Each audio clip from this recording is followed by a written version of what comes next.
How can we understand narcissistic personality disorder? Symptoms natin, or let's define it first, no?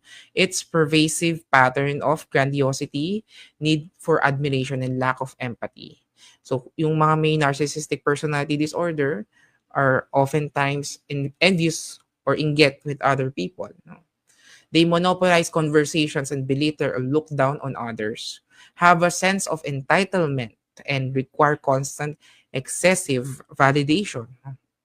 Expect to be recognized as superior without achievements that warrant it, and an inability or unwillingness to recognize the needs and feelings of others. Maybe, yan, like self-centered in such ways. No? Ano bang cause nito?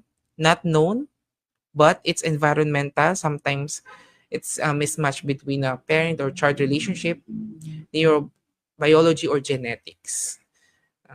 As we've discussed, key characteristics na grandiosity, feeling mo you're very important, you need to be admired, you want to be praised, you have no empathy towards other people, hindi mo wala kang concern with others, you exploit people or take advantage of people for your own gains.